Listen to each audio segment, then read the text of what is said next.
After the convoy of vans exited the crumbling valley, we made a stop about a mile away from the plant. I heard mention that others were continuing on to a nearby army base, but 6 cars, mine included, peeled away from the rest.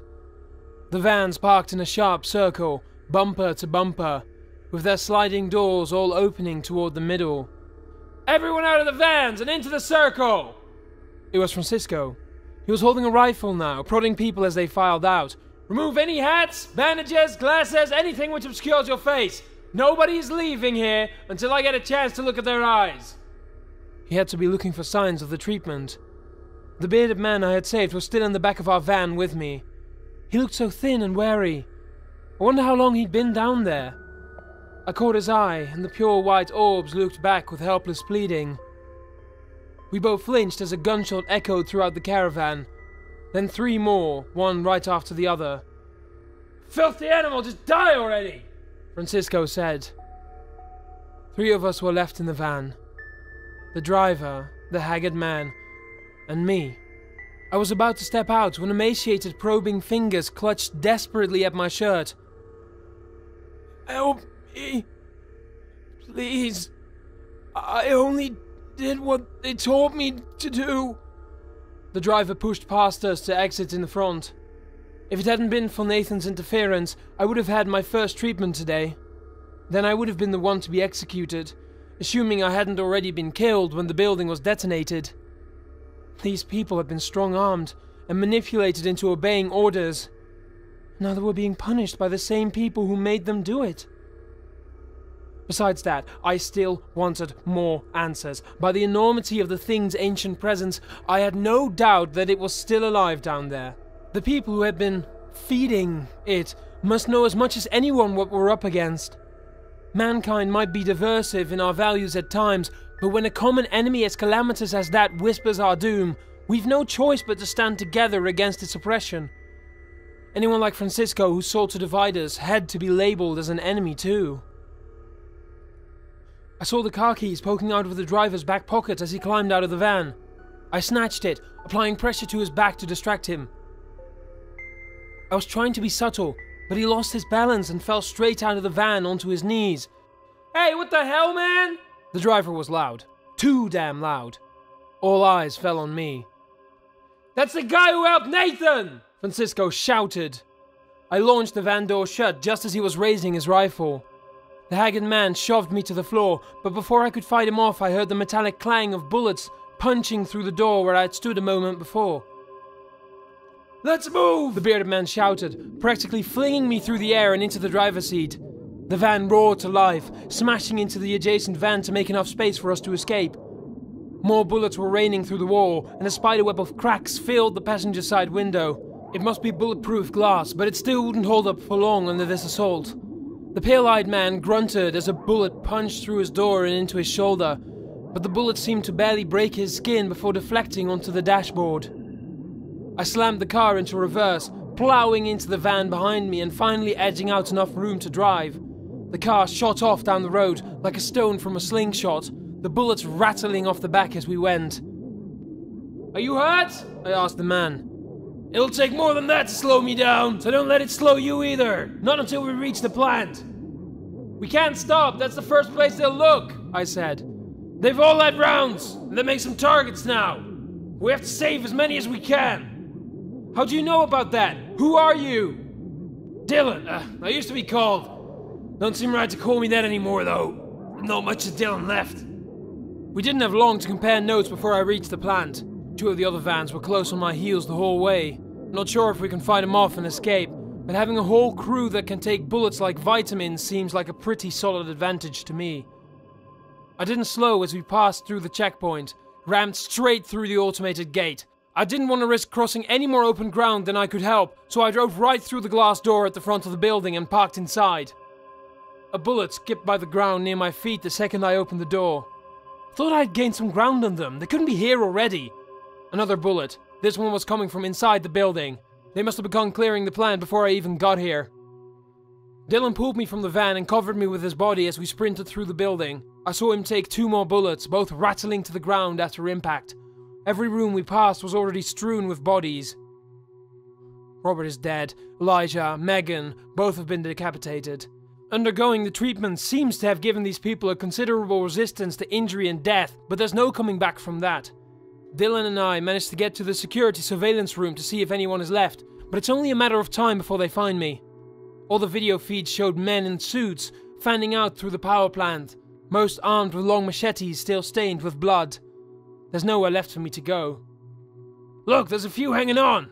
Dylan pointed at one of the screens. 3 plant workers, didn't even have a chance to learn their names yet, were huddled in terror inside of the supply closets. Dylan showed no hesitation, already bounding out the door as though he knew the way by heart. I started to follow, but he was quick to close the door behind him. You stay hidden, he said. I've been down here too long. There's nothing they can do to me that they haven't already tried, but you'll pop like a ripe melon hit by a hammer. That thought was vivid enough for me to stay put. I watched him on the security feed as he dashed through the hallways with inhuman speed. If you'd asked me before this started, I would have always told you the humans are the good guys and the monsters can go to hell. Scanning the familiar workrooms and seeing the bloodbath, watching the men with machetes butchering corpses which still struggled to move, then following the trails of bloody footprints all over the building. Well, maybe there are no good guys here. Shit, I don't know, maybe I'd even be better off joining Nathan and the thing in the pit. Even thinking that felt wrong, though. The visceral terror I experienced while looking down into the great red eye will be enough to hold me for the rest of my days. If I could just get out of here, though. I could let the whole mess of them tear each other apart and stay out of it.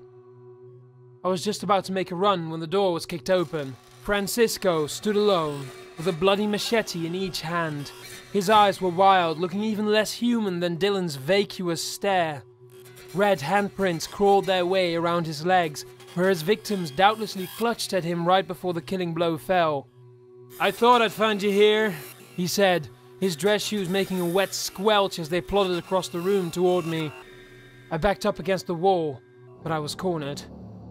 I'm still human. Nothing's been done to me, I said. You don't have to do this. I didn't have to kill the others either, he said. I wanted to. The moment they were plugged into those machines, they were more beast than man. We're both men, though. We're both on the same side. I was throwing any words that came to mind into the space between us, but nothing seemed to slow his relentless advance. I picked up the office chair and brandished it at him, but he only laughed. Think again, smartass. I hurled the chair into the surveillance screens and watched it smash them to pieces. Francisco's smirk twisted into a snarl. I know where the others are, I said. You won't find them without my help. Not before they escape. Fine, I'll let you live, he growled. Just tell me who's left. Not good enough, I replied. I want to know what's been going on. I want to know everything you know. There's not enough time. Then stop wasting it. He glanced at the broken monitors, then again at the long track of hallway where he came from. Francisco expelled an irritated sigh, propped the chair up, and had a seat. That's when I finally got the whole story. The valley had been the result of a primal asteroid smashing into the Earth. A scientific expedition to unearth fragments resulted in the discovery of unusual movement within the lithosphere of the Earth's crust. 2 tectonic plates had switched directions and were moving against the surrounding mantle, which resulted in much of the mountainous terrain in the area. The government deployed a mining expedition looking for clues as to the buildup of pressure. That's when they discovered it. The devil, the beast, the monster, whatever impoverished word man has in the face of such a cataclysmic being dwelling beneath the earth. The scientists speculated that it was much too large to have been carried on the asteroid, but perhaps a seed or a hatchling had survived the journey and grown through the eons into the monstrous form that was uncovered. The mining further served to disturb the being, and its increasing activity threatened its pending escape. Nothing short of a nuclear weapon was likely to harm it, and this would be impossible to covertly detonate without radiating the groundwater and devastating the nearby population centers. The only method which seemed to slow the being down was crudely referred to as sacrifices. The thing displayed considerably less activity as it consumed the initial miners, and subsequent experiments devised a way to feed it via the network of machines and mental energy which I had witnessed. They had powered the machines for the last 20 years, but the sudden cessation of energy seemed to have woken the creature, prompting the shaft's demolition. If there was more to the story, I didn't get a chance to hear.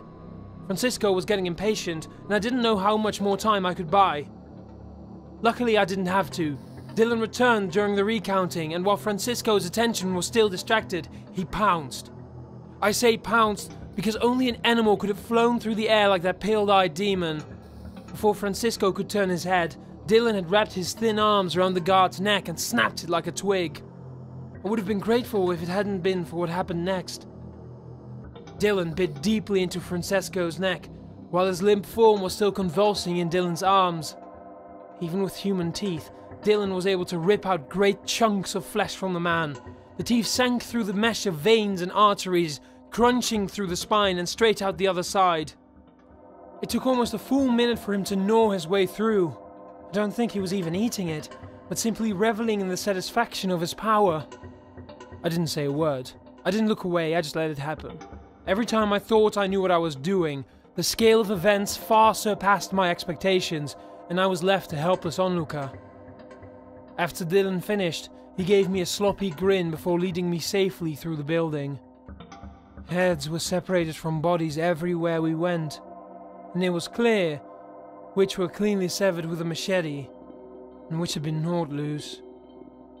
Dylan had saved the other 3 people though, and I owed him my life as well. That's how I learned the last part of the story that Francisco had left out. The people hooked to the machines, they weren't just feeding the thing. It wasn't just the human mind passing down the cables. It was also the mind of the beast passing up into them. With each round of treatment, the subjects became a little less human and a little more monstrous, until they became something like Nathan or Dylan, that couldn't live and wouldn't die. Dylan had been one of the original scientists who sacrificed himself to the creature over 20 years ago, and he had voluntarily shackled himself to the machine all that time. He's right though, I shouldn't call him Dylan anymore. Dylan died a long time ago. As soon as I was out to freedom, I parted ways with the subjects. I got in my car and I drove as far and as fast as I could. As far as I know, the creature is still down there, buried beneath countless tons of rock in the hills of Colorado. I don't know whether its body is still trying to get out or not, but I don't think it even matters. The beast thinks with Dylan's thoughts and moves with his body, and like an avatar of some forgotten god, he now freely walks the earth. His zealous protection of the other subjects makes me believe it is the beast's imperative to protect its own. His zealous protection of the other subjects makes me believe it is the beast's imperative to protect its own. So I can only assume that Dylan is now working to either free the creature or spread its influence by bringing more sacrifices to its underground lair. I don't know that he can be killed.